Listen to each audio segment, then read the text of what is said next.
Peace and Black Power family. Welcome to another episode of Do Knowledge Radio, place where knowledge is born. This is your host, Knowledge Born Online. Y'all see I got that gear on for my brother that's in the building. You understand? I went and polished this off so we can have this conversation with one of the most versatile, adaptable, flexible Africans out here. You know what I'm saying? The year 2020 is 20 Omowale year. You understand what I'm saying? This brother done tore up the stage from beginning to end, and he ain't stopped and came up for air for nothing. You understand? So you see this event planning, you see this event organizing, the strategic planning, all of these other things that's going on. So this is like the true epitome of this black business spotlight. I don't know how he do everything that he does, but he does it and he does it well.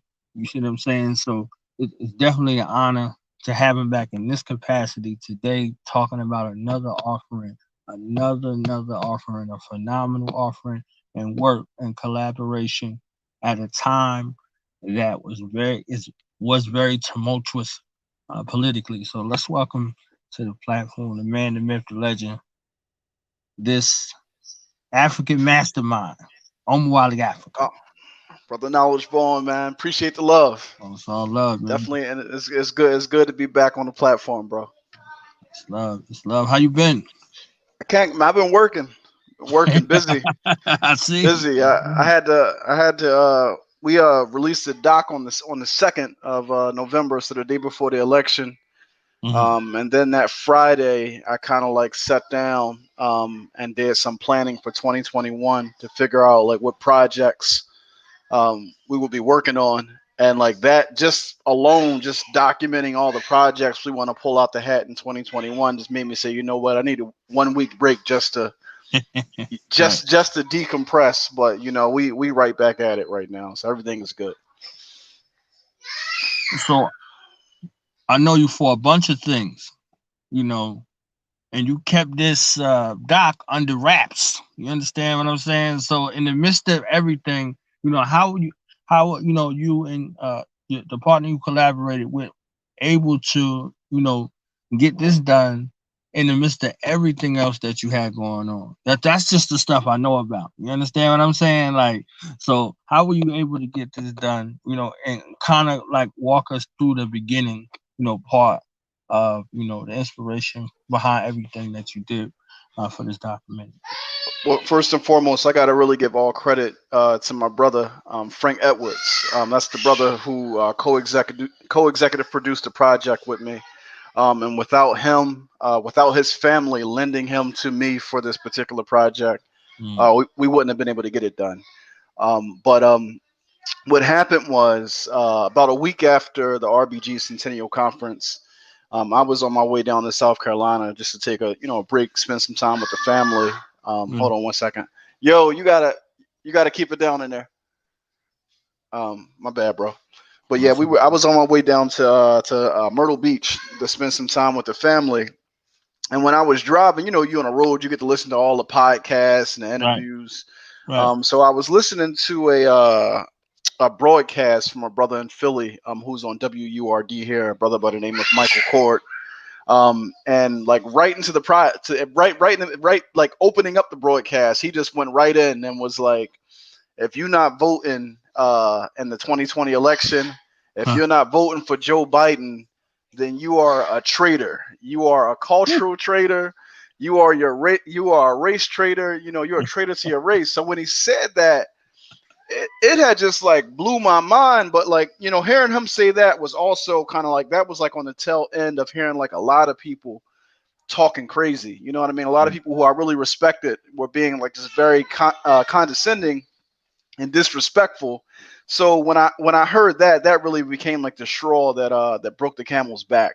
So right away I got the motivation. So I reached out to my bro while I'm on the road, and I said, "Yo, I want to do a presentation, and I want to release it on the 2nd of November because that was Nat Turner's birthday. I said Right. I'm gonna call it a Nat Turner Day address, and I just want to address like the black elite and like this craziness that's going on right now."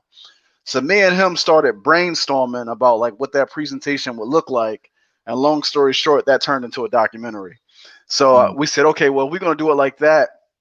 At the end of September, I think like the last week of September, or maybe the second to the last week, I kicked off an Indiegogo campaign, and I told folks what we was trying to do.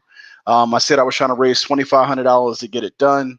The campaign was 10 days. We closed it out in 9 days. We actually raised a little bit over $3,000 from that campaign. 2,500 of it came from Indiegogo, and then like the other 500 just came to people like sending me cash via Cash App.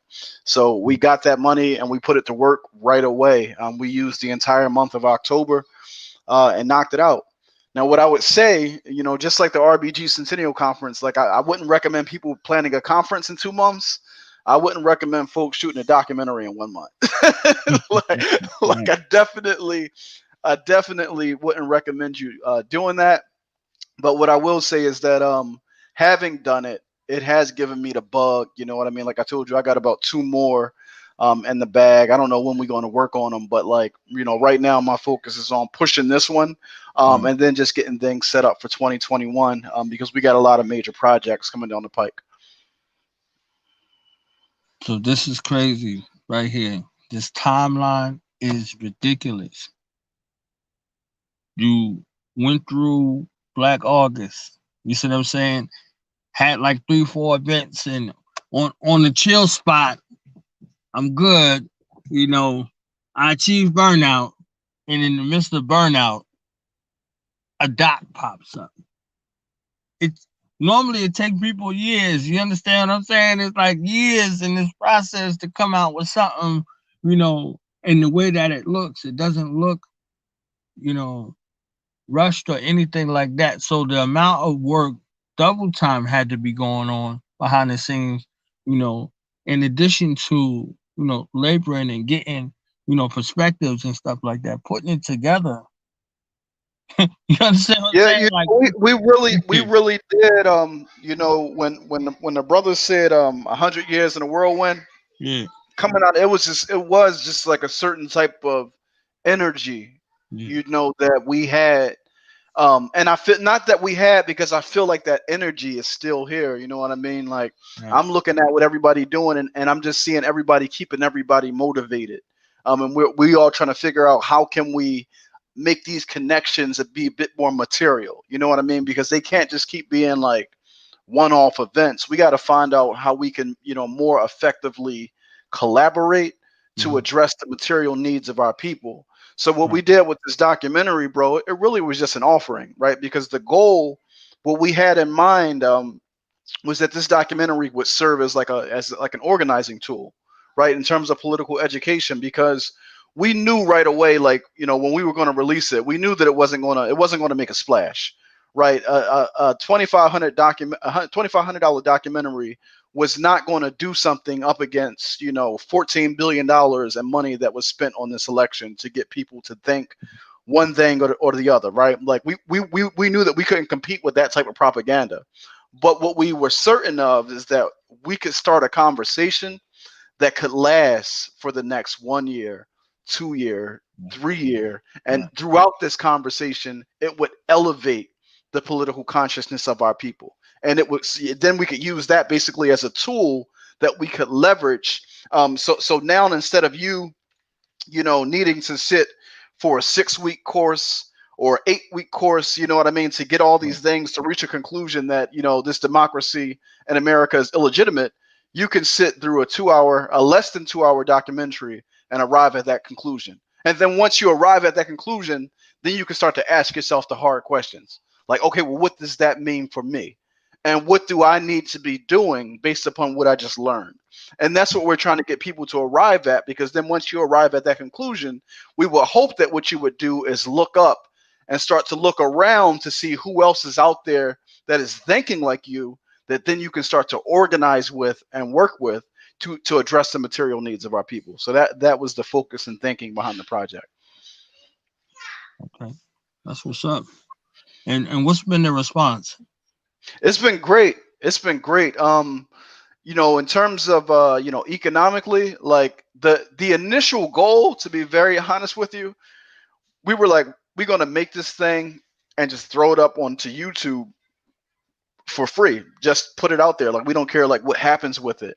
But then like after like the amount of, work that went into it and Mhm. thinking about what we need to do next, Yeah. we were like, it makes more sense for us to use whatever, revenue we can get from this to finance the Right. next project and finance the other projects that we have going on. But the response has been just overwhelmingly great. Like everybody that's checked the doc out is like, yo, you said what I've been trying to say, what I've been trying to express, and didn't necessarily have the words to say it. So now it's one of them situations that's happening. You know how like when somebody be like in the church or whatever, but they don't know the Bible, Right.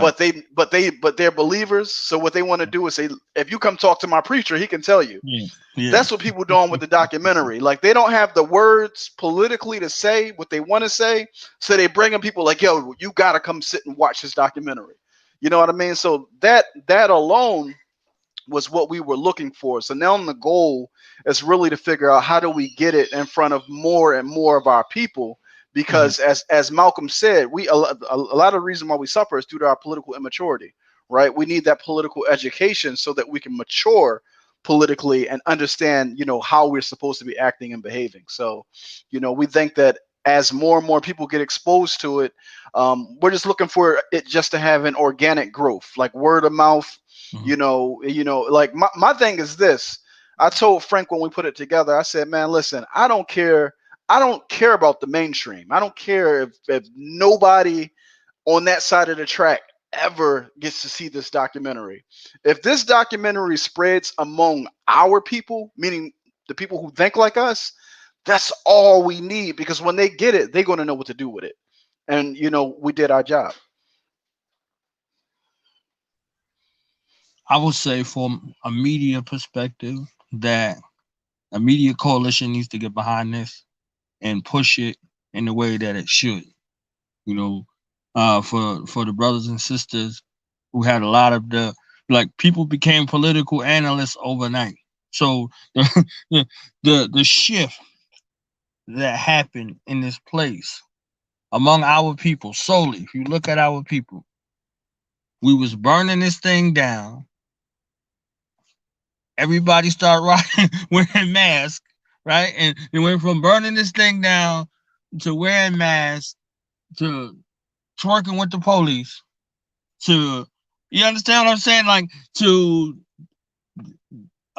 it's a violation of God if your allegiance ain't here. Absolutely. And that's what was a little bit I don't want to call it scary or disheartening, but to see the level to which our people could be politically and emotionally manipulated via propaganda Mhm. was just amazing to sit back and watch, like how effectively we've been propagandized as a people. Right. Like I tweeted, this was probably like maybe back in September or October. I said something about you know the uh the plantation. I said the plantation is on fire. Look at all the Negroes running for water. I said, don't be a Negro. I said, either pray for the wind or become a strong breeze. And what I meant by running for water, everybody was looking at Donald Trump like he was the thing that we needed to do, or I don't even want to put myself in the we, or that they needed to do something about, and their vote was the bucket of water to save America. Like black people, we have to redeem the soul of our nation, of our country. We have to save our court and our constitution.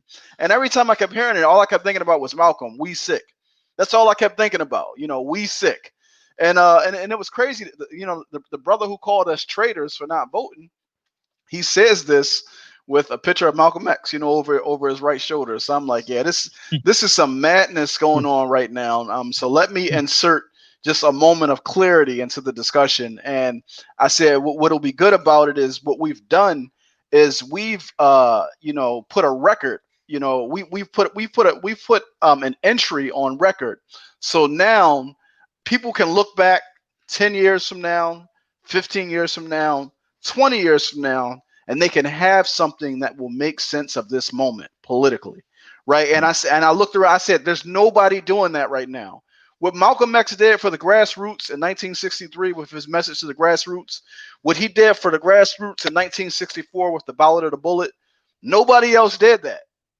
People were protesting, people were marching, people were talking about the election, but Malcolm X put a speech down, 54 minutes, that we could listen to 50 years, 55 years from that moment and understand exactly what was happening then, but more importantly, understand what we need to be doing in this moment to go forward. So I said the documentary needs to be that. It needs to be that thing that's like a time capsule that people can look back and they can have something in their hand to capture this moment with. CJ Rap in the building. H. Rap Brown did a very good breakdown as well. That speech with him and Kwame Ture at the Free Huey rally. You know, he did it in a very concise manner. You know what I'm saying? And he had some other words of wisdom that was there that was very, very, very, apropos. And, you know, not to give away from the documentary, but at the beginning, just hearing Malcolm. You understand what I'm saying? and now they bring up you. You understand what I'm saying? Like, Absolutely. like so just the emphasis of it bearing in the head. You see what I'm saying? So it wasn't, illusion for this. You see what I'm saying? If we're African people, we're not American. You see what I'm saying? Like, Listen, what were you, what were the you whole brought here to do? Like, you see what I'm saying? Like, what were you brought here? What were your ancestors brought here to do? the You- whole Like, the so whole I'm. Go ahead. Go ahead. no, I don't. I'm sorry for cutting you off. You keep going, bro. No, no. Go ahead. Go ahead. I'm good. I was just saying, like, the whole concept of you know, when you call somebody a traitor, you're calling them disloyal, you're Right. calling them seditious, Right. and it's like, well, who was my nation, and who was my people? Because I'm not American. That's why I called it and that's why I started it the way I said it. Malcolm said I'm not a Republican nor a Democrat. I'm not even an American, Okay. and got Right. sense enough to know it. So Right. so I called it the Un-American Dilemma, right? So there's two books.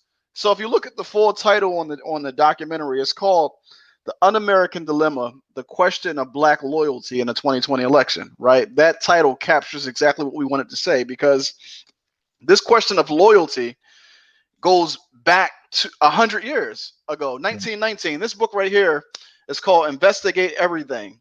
It's called Federal Efforts to Compel Black Loyalty During World War One.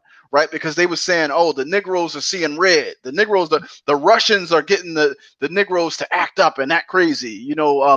Garvey is here. So we have to get the Negroes to be loyal. So they got W.E.B. Du Bois to jump out there and tell the Negroes to close ranks. That's why when you see on the cover of the documentary, it says we will not close ranks. Right. Right. The other inspiration came from this book from Gunnar Myrdal. It was a book released in two-volume text in 1944 called "An Un-American Dilemma: the Negro Problem in Modern Democracy." So I basically just took that and flipped it on its head. Instead of it being the American dilemma, I called it the Un-American Dilemma, right? Because I'm saying Malcolm's un-American. Kwame was un-American. Garvey was un-American. Robert F. Williams was un-American. Assata Shakur is un-American, right? So I'm like, Nat Turner is un-American. You know what I mean? So I'm cool with you calling me un-American, because if you call me a traitor for my Right. political stance, you just called everybody a traitor on the foundation that I'm standing on. You just called Malcolm a traitor. You just called Garvey a traitor. You just called Kwame a traitor. Like, okay, so I'm a traitor. That tells me who you are. That tells me what bucket to put you in. And I think that the beauty of this entire election, man, is it really, really exposed a lot of people. Like I said, we found out people was, they was Democrats and dashikis. They was the Pan-African wing of the Democratic Party, or the Black nationalist wing of the Democratic Party. We found that out, and it was good that they exposed themselves, because now, you know, we can deal with them accordingly. Yeah, I was bugged out with all the whole. It was so many people coming to me with the BS. Like, and then they had the thing they was texting everybody's phone, and I was like, yo, this is bugged out right here. Like, I'm like, what do you like, you texting me? And like my people, like I love us. You understand what I'm saying? Like, why would you even fix your mouth knowing me? You know what I'm saying? Like knowing me, you bringing this down. Like what? No, like what? And these were the same ones that was talking to the youth. They was talking to the youth crazy about burning down the plantation. You understand what I'm saying? You use the terminology to the people to sound conscious. I won't even say woke, to sound conscious or sound unalike, and to say, oh, I got to get up and go to the plantation and blah blah blah. The youth didn't need no instruction. They need no instruction. They needed some guidance. They ain't need no instructions though. When it was time to act, they act, and they acted very proud. You understand what I'm saying? So the only one that has a problem with the plantation being burned to the ground is the one who is securing a spot on the plantation. You see what I'm saying? Yeah, the one who is so dead in the head that they believe that they actually have an investment in maintaining the plantation. And it You know, went they from they they one shift believe they they to believe the that if they next. take care of the plantation will take care of them. Like Right. It that's went from that one that, shift that to the next shift to the next shift. It was the youth was burning down the plantation. Oh, the people aren't quarantining. You aren't staying home. You understand? You're not wearing your mask. Like it went from the rallying cry for insurrection and rebellion to 100% compliance, and then from 100% compliance, those who broke ranks on the other side were, just like you said, seditious. You're not voting, you're seditious. You're voting for what? You're seditious. You're a Republican, you're seditious. You understand what I'm saying? Like, so, like, all of these, little things that they had going on out here was crazy. It was crazy, but it was crazy predictable. yeah, Fear well, keeps it's you in line. Fear keeps you in line. Fear keeps you from breaking ranks. Fear of finance. Those are the only two F's that's out there that keep you in line, that keep you complying. That fear or that paycheck. You see what I'm saying? And you see a bunch of both out here. $1,200 quell the rebellion, yeah, not and it's troops.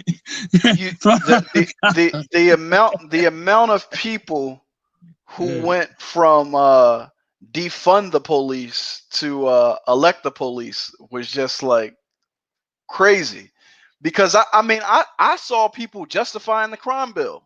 You know what I mean? Like in order to justify their support for this candidate, they didn't stop at we need to get Trump out of office. They went as far as to say, you know, Biden, yeah, he passed the crime bill, but black people were asking for it. Like they were blaming it on black people. So you can only right. imagine what's going to happen over these next 4 years when Biden does what we already know he's going to do. The amount of excuses these Right. Negroes is going to have to make up to justify the betrayal that they just did by bullying and coercing members of their own community to vote and legitimize a system that is ignoring them. Black people right now are at a point of devastation, like economically. I keep talking about, I keep on everywhere that I go, I'm driving home 2 points. I'm talking about the economic devastation that's happening in our community and the forced migration that's happening in our community. Now, for those of you who don't know what I mean by forced migration, is when a lot of our ancestors, or, our grandparents, great grandparents came from the South to the North, they were fleeing the South because of famine, because of terror, and they were fleeing in search of brighter economic opportunity. So they came to the North, to these urban centers like Oakland, Chicago, Detroit, DC, New York, Newark, Philly, Baltimore. And a lot of us, being the descendants, second generation, third generation of those people, we were born in these inner cities. But what's happening now is when our folks got here, there was no economic, there was no pot at the end of the road. There were no jobs. There was no employment. So we got here and we got trapped in slums. We got redlined and placed in ghettos. And now in those same ghettos that we ran to voluntarily, right? Voluntarily, I say that with quotes. Now we're being pushed out of those ghettos. But where are we going? They're forcing us out, but to where? It's not like we're picking up and saying, "Hey, I'm going to move out here because there's some jobs out here," or I'm going to move to this place because no, like that's not what's happening. What's happening is we can't afford to stay where we are, so it's either going to be homelessness or go to somewhere where it's more affordable.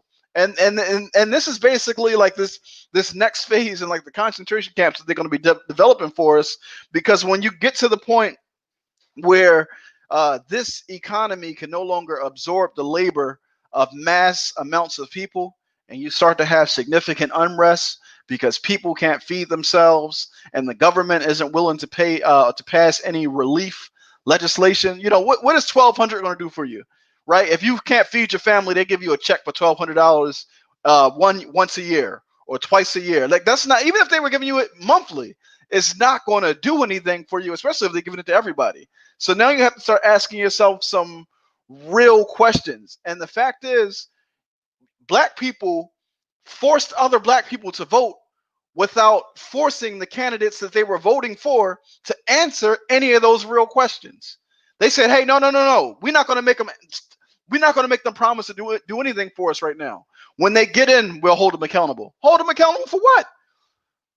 They didn't, you didn't give them an agenda. You didn't get anything. Everybody blew up on Ice Cube for this contract with Black America, but at least he was trying to take them an agenda, even if it was naive. It doesn't matter. At least he said, this has to be transactional. You have to address the needs of our people. Y'all gave them permission to ignore the needs of your people, and then you called your people a traitor if they wouldn't support them. So like people going to have to answer for that. So I'm glad that I captured it, and it's all on tape. Everybody's behavior, it's on tape, it's on documentary.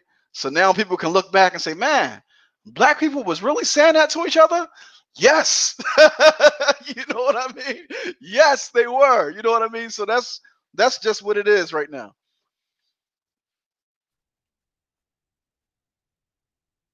The cave dog went to the heartbeat of Black America. He didn't have to go to no churches or nothing. He went to the place in the ear of social media heart and said, "If you don't know who to vote for between me and him, you ain't black."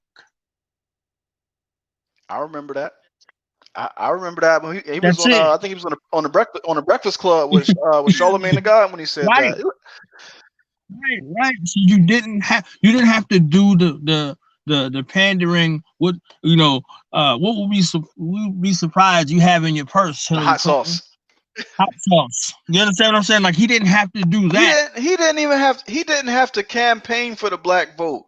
He Right, had every black rapper right. dancing and rapping and singing. He had people stripping, talking about get your booty to the pole. Stripping. He had Right, he had black people doing all types. He didn't have to do nothing. Every right. rapper and their mama was out there saying, we need to vote. Like Ti went from saying us or else to us or vote. Like, what does that even mean? You know what I mean? Like, it's this whole listen, man. Listen, people are going to be very embarrassed at their behavior when they look at what these people do for us and to us over these next 4 years. So it is there's no prize in being right. At the end of the day, our people, the Democratic Party was able to effectively mobilize our people and get our people out to the polls in mass. And that's largely due to the fact that, we aren't organized at the grassroots to the extent that we need to be organized, at the level that we need to be organized. So we have work to do. But like I said, we have to be hard on ourselves. We do also have to understand that we were up against $14 billion in spending. You understand what I'm saying? Like Right. we ain't got that kind of war chest. So that means that we have to figure out how to outwork them, because that 14 billion, they spending it in a small window. You understand what I'm saying? Like it's basically like that the 7 to 8 months leading up to the election. That's where you start, the advertising. They put money out on the streets. They got a small window. We got the whole 4 year stretch. Every day we have to be working to get our people organized, and Right. that's why I made the documentary, because I said we started a conversation on the 2nd of October. I mean, on the 2nd of November. But that conversation is going to extend long after the election is over, right? And that's the significance of the documentary, because it helps people to have that conversation. So now, in these 4 years in between, that 14 billion is already spent. So now we still out here among our people, and the good news is, when our people see that these people lied to them and that these people aren't going to do anything to address their needs, our people are going to start looking for answers, and we're going to be right there to give them the answers. So that's the good news. We just got work to do. We got to get organized. So shouts out to everybody who's doing the work. We all see how we were out organized by the Democratic Party. So that means we got a lot of work to do. That means we got to expose a lot of people in our community, because the Democratic Party can't organize in our community without having members of our community to assist them. So we got to tell our people who those people are and say, hey, that's your enemy. That person is working for the opposition, right? So our people, Garvey said, and I'm quoting here, I'm paraphrasing here. He says that the highest form of education is to see your enemy and know who he is. Yeah, I'm paraphrasing, but that's he basically the highest form of education you can get is to see and know your enemy, right? So if you're looking at people and these people are in your surroundings and you don't know that this person is an enemy, then that means you got some work to do. So we gotta raise our people's awareness to say, hey, just because that person is black and they working for the administration, that don't mean that they represent you. Having black faces there don't mean that they're there for you. So we got to get our people to understand that, and not in a passive way. Like when I like at the end of the doc, I give a an address called "The Black Progressive as an Enemy of Freedom," and I'm basically making the argument that anybody who is pursuing reform politics, they don't have any political currency. So the only wager or capital that they have to place on the table is you, the masses of black people. So they're willing to bet and sacrifice you, sacrifice your livelihood, just so they can get some comfort, right? And that type of behavior is really selfish. Like people who are willing to see the entire black race die, willing to see the entire black race starve so that they can eat. So we got to point out that behavior, and we got to get our people educated to the point where they once again see that behavior as shameful. Because what's happened is being on the plantation so long has corrupted so many of our characters that we don't see certain things as shameful. Because we say, well, I would do it too. That person getting their money. That's how we think. We think like f these niggas. I would do the same thing that they doing. So we got to get our people to once again have that collective mentality where they understand that to betray the group is shameful, and something should be done to that person. That person should be ostracized. That person shouldn't feel comfortable coming around us after they've betrayed us. We got so many traitors like walking in our midst that feel very comfortable being around us, and we got to make them uncomfortable by any means necessary. A revolving door. A revolving door. All you got to do is show up with some red, black, and green shoelaces, or you know, some unk earrings, or whatever the hell, and just let them right back in. You see what I'm saying? Like it's crazy. Um, do you happen to have the trailer available that you can show us the trailer?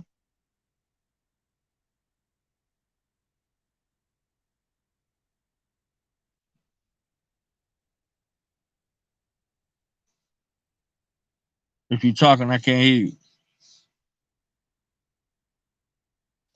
I got it. I got the behind the scenes screen up, so I gotta take that off the screen and I'm gonna show it to you. Let me figure out how to do that, and I'm gonna pull it up for you. Okay. Uh,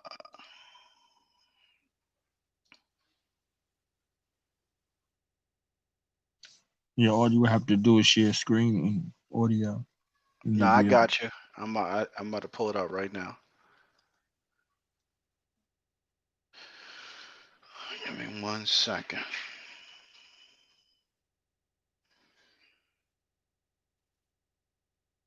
All right, I'm about to share screen.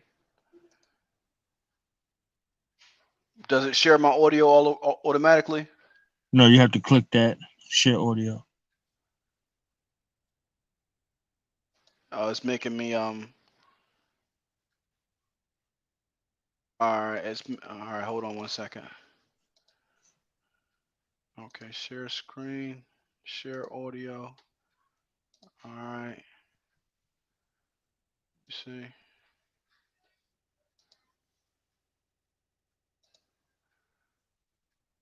All right. Can you see it? You can see it. Yep. All right. Here we go right here.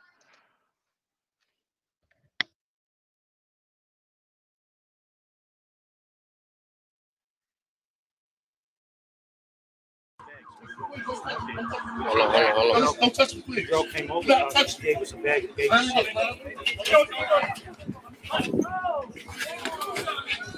Damn. Put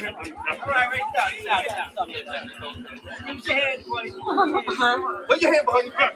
It's good, breathe. It's good, breathe. It's good, breathe. It's good, breathe. It's good, breathe. It's good, breathe. Ever feel that what you were doing was in any way act of treason or unpatriotism towards your country, towards the United States of America, or had you abandoned America? Did you feel you were now a Cuban, or what? No, I don't believe any man who lives under tyranny in a government can ever be truthfully accused of treason. Treason can only come when a man is entitled to the rights and privileges, and he is protected by his government, and then he betrays that government. Then he can be accused of treason. But when the government betrays its trust to its people, then the government is what is guilty, is the guilty party to treason. And I consider the government of the United States to have failed the black people in America in protecting the rights of black people and the enforcement of the Constitution. So it wasn't a matter of treason, but it was a matter of constitutional betrayal on the part of the United States of America, on the part of the government and the so-called decent people in America. And I, for one, as a Muslim, believe that the white man is intelligent enough. If he were made to realize how black people really feel and how fed up we are without that old compromise and sweet talk, why, you're the one that make it hard for yourself. The white man believes you when you go to him with that old sweet talk, because you've been sweet talking him ever since he brought you here. Stop sweet talking. Tell him how you feel. Tell him what kind of hell you've been catching, and let him know that if he's not ready to clean his house up, if he's not ready to clean his house up, he shouldn't have a house. Just catch on fire and burn down. Aren't you, in fact, advocating, preaching that Afro-Americans should try to destroy American industry and bring chaos to American cities? I'm preaching for my people the same thing that George Washington, Patrick Henry preached for their people in another time, in another day. That I'm preaching that we must use any means necessary in order to liberate ourselves, and that we have no right to submit to tyranny. I'm saying that we must become men, and we must resist, and we must use any means, no matter what it requires. The fact that I'm more concerned with the liberation of people, I'm more concerned with humanity and the human flesh than with buildings, than with the loss of property. You see, this is a cold capitalist version of the fact that we must save the property, but I'm interested in saving the people. And black people have a right to be saved as much as anybody. And unless white America is willing to liberate the black people and to stop oppressing us, then if America must go up in smoke, then let it go, let it go, let it burn. Why does this loom to be such an explosive political year? Because this is the year of politics. This is the year when all of the white politicians are going to come into the Negro community. You never see them until election time. You can't find them until election time. They're going to come in with false promises. And as they make these false promises, they're going to feed our frustrations. And this will only serve to make matters worse. I'm no politician. I'm not even a student of politics. I'm not a Republican, nor a Democrat, nor an American, and got sense enough to know it.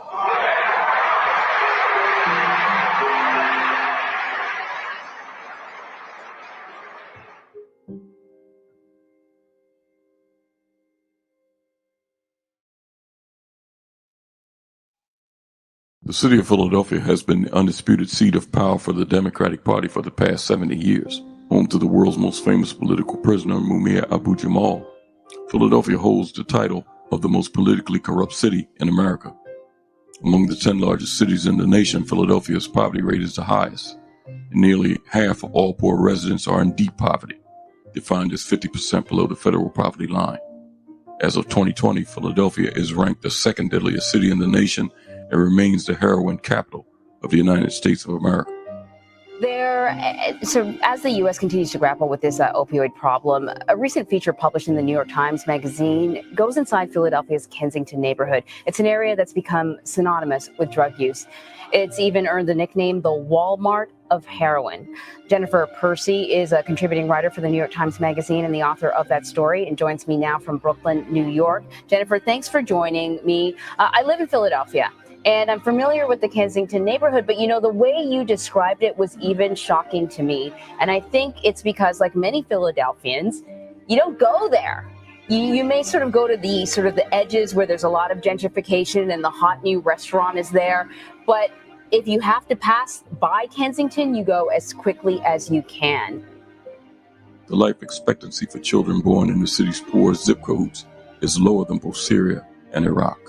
What is different about what we're seeing now with this opioid addiction? I'm trying to understand the differences and maybe the similarities. Well, I think the biggest difference between the crack epidemic of the 80s and the current opioid epidemic has to do with race and also semantics and how we're talking about the problem and how we're approaching the problem. This is a big topic of discussion among community residents in Kensington, that basically the city abandoned them during the 80s, during the crack epidemic, and now suddenly they're paying attention to them. Another spurt of gun violence in Philadelphia is raising concerns about the city's rising murder rate. Overnight in Germantown, there were 3 separate shootings within an hour. One of those shootings near Pulaski and Seymour claimed the life of a 20-year-old man. That homicide is part of a broader trend of more murders this year. Black residents of the city have been so demoralized by their everyday conditions that many chose to sit out the 2016 presidential election, during which the state of Pennsylvania went red for the first time in 28 years. Heading into the 2020 election, the old guard of the Democratic Party is in a state of panic, given the new attitude among black voters. Hello, Philadelphia! Man, it is good to be back in Pennsylvania. The political chasm in black America is widening by the hour. And without a policy carrot to offer, the stick of Donald Trump might not be scary enough to get disillusioned black voters to the polls. All that shit about black folks voting and not getting anything in return, it's fucking ridiculous. It's ridiculous. It doesn't make any sense. We're here, when we're protesting in the streets, we're protesting for policy change, okay? And we cannot get policy change if there's a fucking Klansman in the White House. And we're sitting here, okay? We're sitting here because of the shit that black people voted for ahead of us.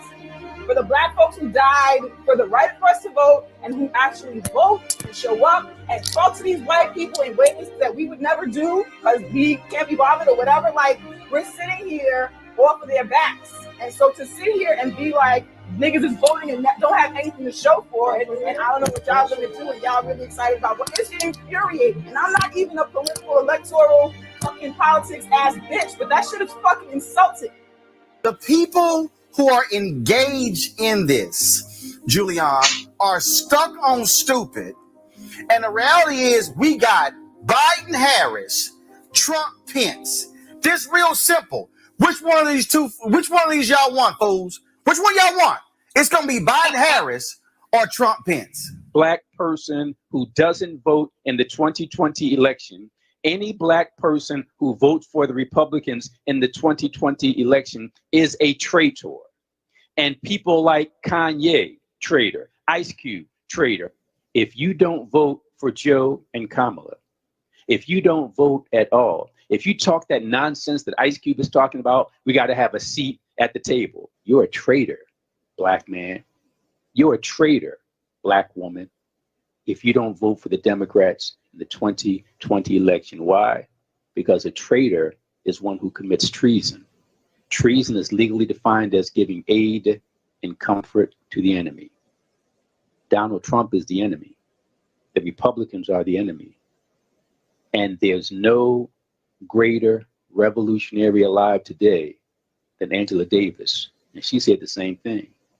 So I don't care how much revolutionary stuff you post on social media, you ain't Angela Davis.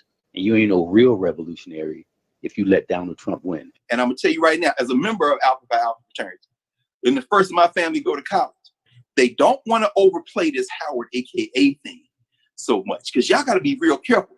Black people have class tensions too. So, you know, Kamala Harris is cool. Wait, Dr. Carr, no. Yeah, you know what I mean? I mean, come on now. Y'all don't want to, I mean. Come on, Boulay, whatever that is. See, you see? What is that? And you know, that's our blue check, bourgeois. What is that?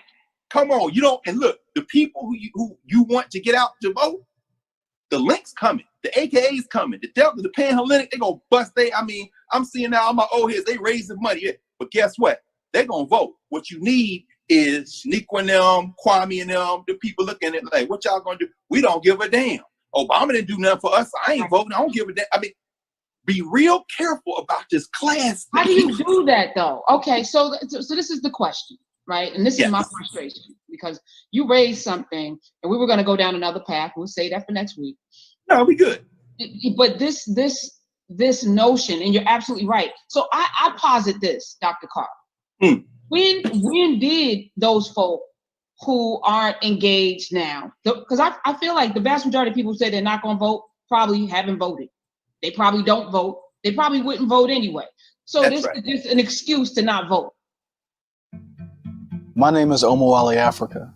I'm a husband and a father. I'm a proud black man and a political organizer. I'm not voting. Neither should you.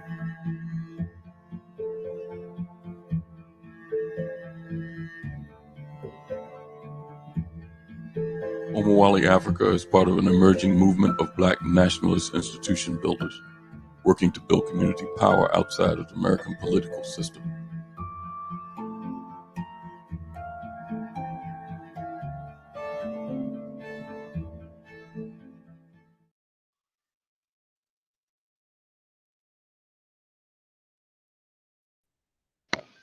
All right, I'm back. Oh man, that whole montage at the end, man, is just crazy. It's crazy. You heard some phrases that was kind of laughed off. Oh, and not it's just addressed. boys like boule. Yeah, I mean, you know, when they're like, you know,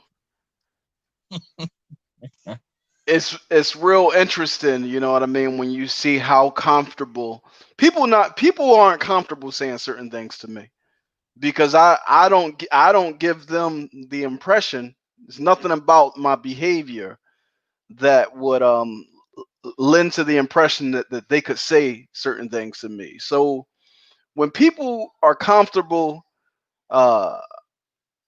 talking about the black masses to you in a condescending way, you got to ask yourself, what is it about me that makes them feel comfortable?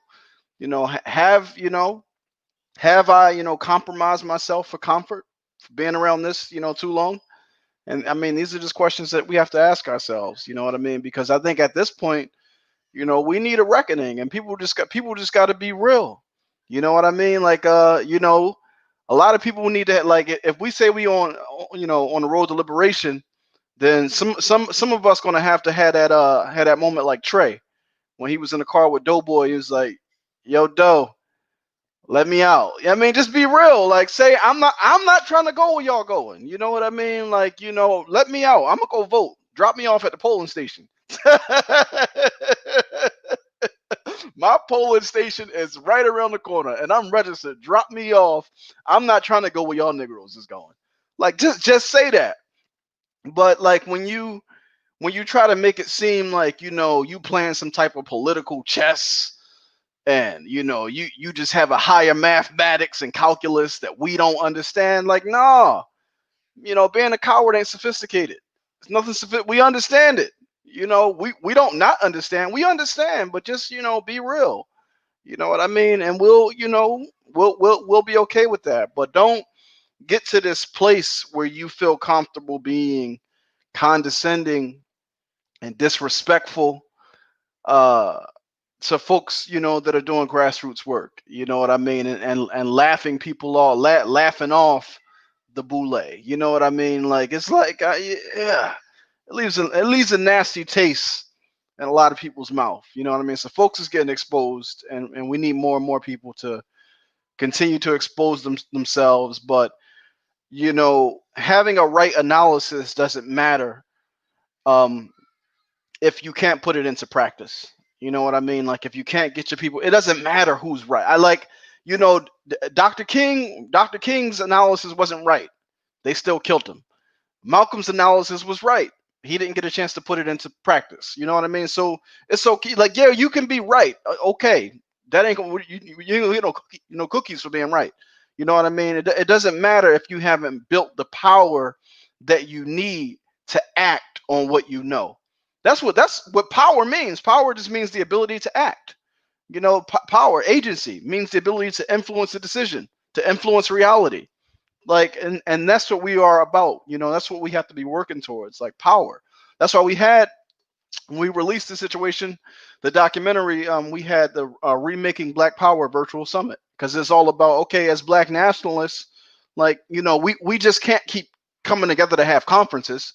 We've been having conferences for the last 40 years. You know what I mean? Like, the Black nationalists have just become known as conference throwers. You know what I mean? So we don't like, we want to, like, okay, when we convene, let's convene, but let's convene to use it to develop strategy, tactics, and programs that we can implement.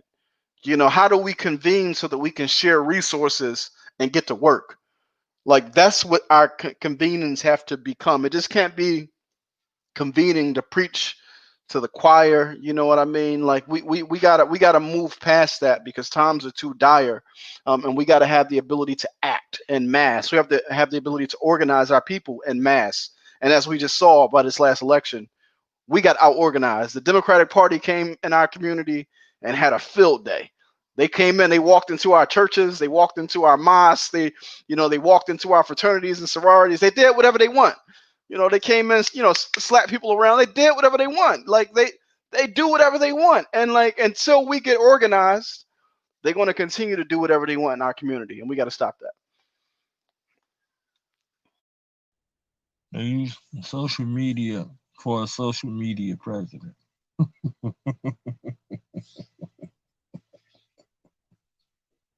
That's deep. So I keep putting this link up there, and let the people know where they can get the link also, or where they can get the documentary also. Yo. All right, I was muted. My bad. It's vimeo.com/on-demand/un-American. There it go, right there. That's where we are right now. We're going through the process to try to, get some hard copies. trying to get it onto Amazon. You know, we're trying to find as many outlets as we can to put it on. Unfortunately, some of the black outlets, you know, are manned by gatekeepers to certain content they're not going to let onto their platform, and that just is what it is. We did the brothers from the UK. Got Kush TV, they're launching a streaming service. So when they launch their streaming service, it'll be available on there if you're a member for their platform. We're trying to get it on as many platforms as possible. But again, this is a situation that was financed by the people. You know what I mean? Like our people finance this. So everything is kind of like out of pocket. So it's going to be a slow crawl. But, you know, as people support, we'll have more resources to do more with. You know what I mean? So I appreciate everybody that's supported, you know what I mean, and is helping this project to continue to grow. Everybody that's talking about the project and that's sharing the project. We appreciate y'all. And we know, like I said, this is the organizing tool we needed. It helps you to get to the right conclusion in 2 hours. And then once you arrive at the conclusion, like it took, like if you watch the documentary, I walked through Du Bois's evolution, and it took Du Bois 57 years, right, to get to that conclusion. 57 years. We took his 57 years and gave it to you in 2 hours. So now you don't got to waste a half a lifetime to figure out that you can't reform white people, that you can't reform white supremacy, and that America is not a democracy, right? You can save all your energy. Just, you know, you don't got to figure out how do you get more data and information to build an argument to persuade white people to do by you. You can just look at the history and say, oh, this person spent 40 years and everything that everything that I'm trying to do now, he's already did. And what was his outcome? So you can start from a better starting point. You don't got to repeat the same mistakes. All right.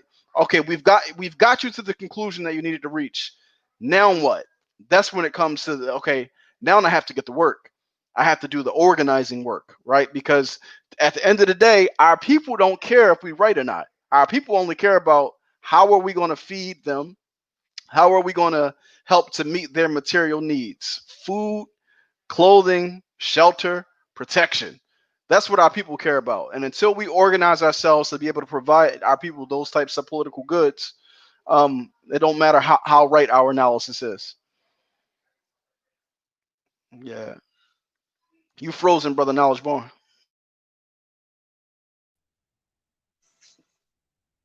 Yeah.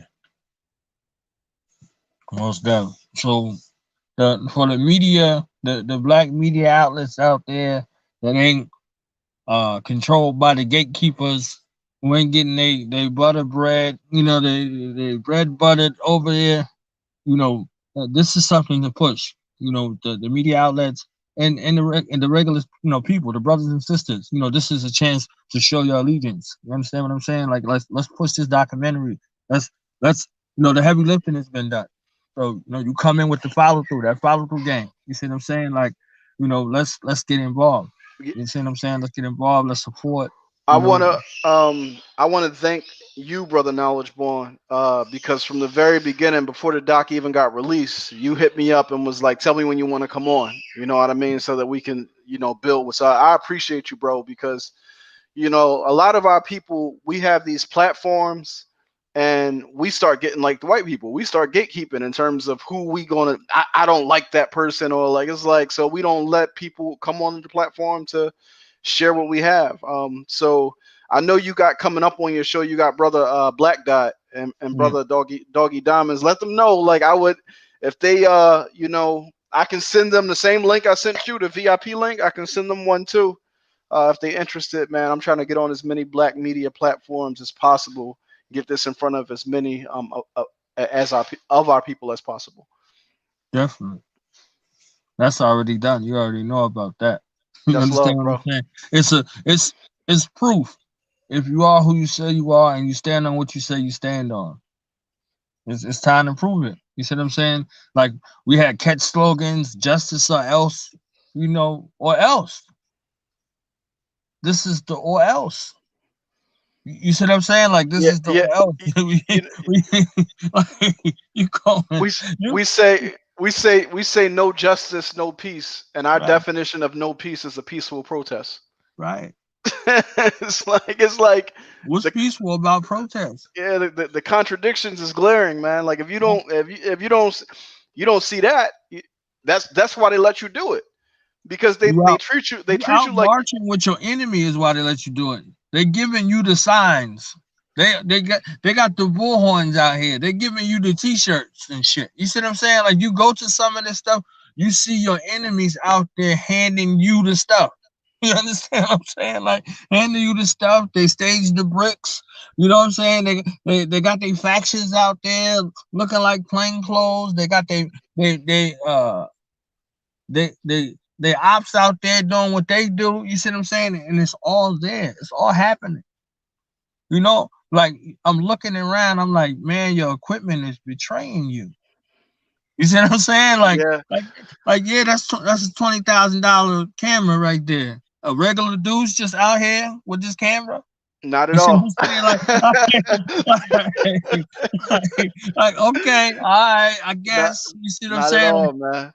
Not at all. I mean, we got some we gotta figure out a way how to catch our people. You know what I mean? Before they fall into the trap, we got to be able to help them identify what the traps are, because it's so many of them out there. Right. Like, I mean, there's a lot of traps that you got to be able to dodge, and I think that you need to have political education in order to be able to dodge, because some of these traps is too easy to just dodge. You know what I mean? It's like, so you come from certain locations, you can smell an undercover cop. You know what I mean? Like you look like police. You know what I mean? Like you can just, our people just ain't got it. You know what I mean? So we got to figure that out, bro. Definitely. Yeah. I definitely thank you for your time and coming through. And I do my part to spread the word to the people. Well, we got to do better, on the black media side for those who are black. You understand what I'm saying? Because everybody ain't black. Yeah. And when opportunities like this comes out, when our artistry comes out, when our authors come out, you see what I'm saying? When our young people have something, they're supposed to be able to go make a stop. Shout out to Black Dot. He said it.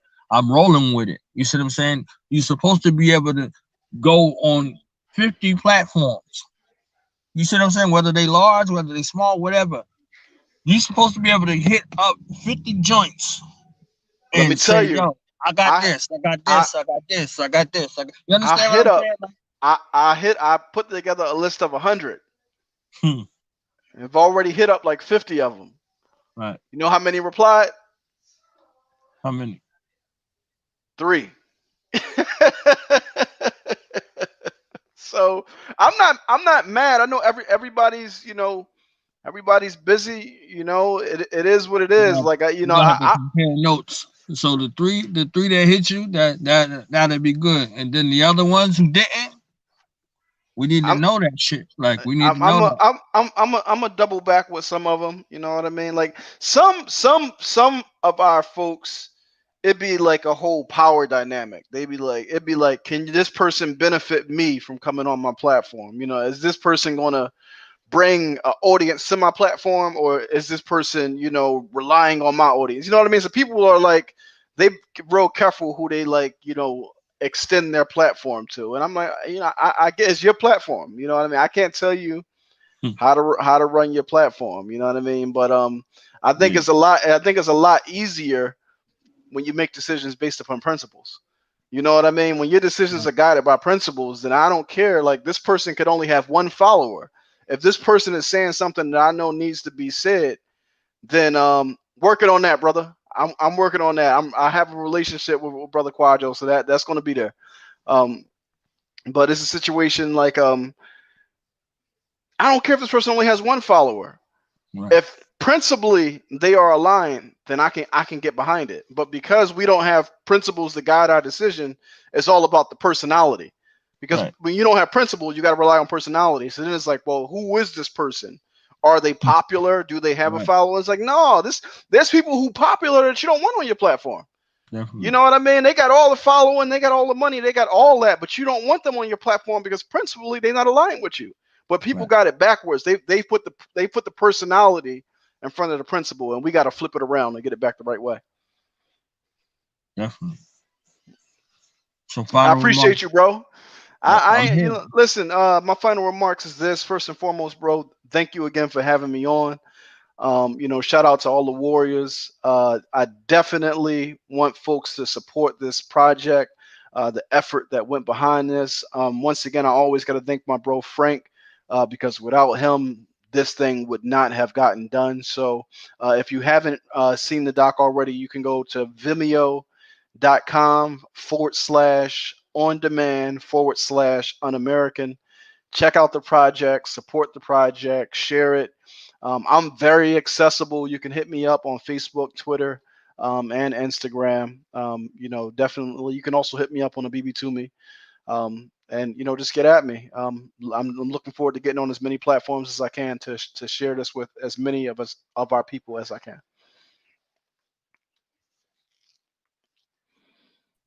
So for the folks that's holiday season bound, whether it's Thanksgiving, whether it's Christmas, whether it's Kwanzaa, whether it's Hanukkah, whether it's Yom Kippur, whatever you got, you understand what I'm saying? Jiname, whatever. Like if you want a gift that's going to empower somebody, that's going to inform somebody, that's going to uplift somebody, that's going to put them in the space to begin the process of deprogramming something that reprogrammed. Give them this offering right here. You can rent it, you can buy it, whatever the case may be. You see what I'm saying? Like, they're gonna be throwing fight parties. We need to have the parties like this. You see what I'm saying? Like, your fight party is your fight party, but after the fight party or before the fight party, put this on. You see what I'm saying? Put this on. We did a lot more circulation with way less of quality and way less information. A bunch of BS, just to be honest. That's me.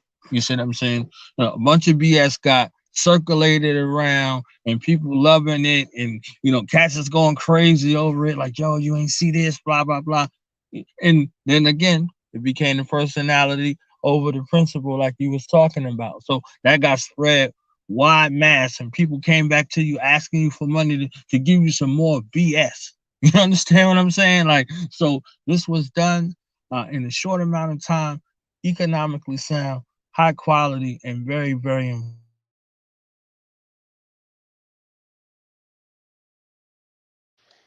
I appreciate that. Definitely was we were striving to make sure this was done economically.